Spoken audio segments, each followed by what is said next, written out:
High, this is MD Zahed Hasan. আমি এখন হচ্ছে চায়নার গুয়াংজুতে। আমি হচ্ছে কালকে রাত্রেবেলা কিন্তু আসছি, অ্যান্ড মোটামুটি 2 থেকে 3 ঘন্টা মতো আমি এইখানে মার্কেটে ঘুরতেছি। আমি মার্কেটটা একটু দেখাই। এই যে এটা হচ্ছে মার্কেট। এখন এটা কিন্তু বেশি হচ্ছে কাপড়ের মার্কেট। তো আপনারা যারা বিজনেস করেন, অনেকে ভাবেন যে যারা কাপড়ের বিজনেস করেন তারা বিজনেস করতে আসবেন চায়নাতে। তো তাদেরকে আমি বলবো যে ভাই দেখেন, কাপড়ের বিজনেস করার জন্য অন্তত চায়নাতে আসেন না। কেন আসবেন না? বিকজ 1 নম্বর কারণ হচ্ছে দেখেন, চায়না কিন্তু একটু আর্টিফিশিয়াল মতো। মানে দেখেন এই যে চারপাশে কোনো প্রকৃতি খুবই কম।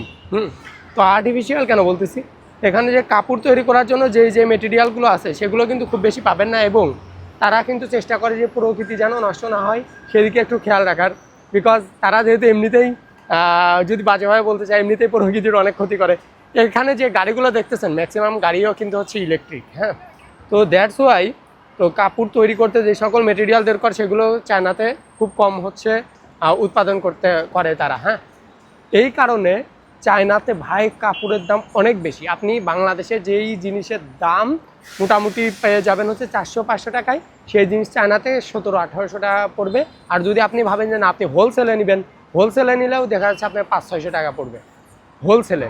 আর বাংলাদেশে যে জিনিসটা আপনি রিটেলিংয়ে পাচ্ছেন 600-700 টাকা, সেটা হোলসেলে কিন্তু 300 টাকার নিচেই ম্যাক্সিমাম টাইম থাকে। সর্বোচ্চ গেলে 300 টাকা, 350 টাকা হতেও পারে, কিন্তু অনেক কম। তো মেন যেটা বলতে চাচ্ছি, যারা আপনারা ভাবেন যে চায়না থেকে কাপড় নিয়ে তারপরে বিজনেস করবেন, তো এমনটা করেন না।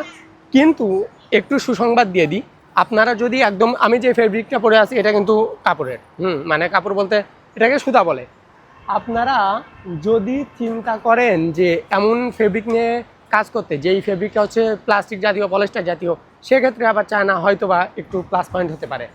তো মেন যেটা বলতে চাচ্ছি, বিজনেস করেন, চায়না বিজনেসের জন্য খুবই ভালো। একদিনে যারা যতটুকু বুঝতে পারলাম, কিন্তু ফেব্রিকের জন্য না। ভালো কাপড়ের প্রোডাকশন করে, বিজনেসের প্রোডাকশন করে, এখানে ম্যান পাওয়ারের খরচ অনেক বেশি। আপনি এখানে প্রোডাকশন করে তারপরে আপনি বিজনেস করবেন, হ্যাঁ এমনটা না, এমনটা না।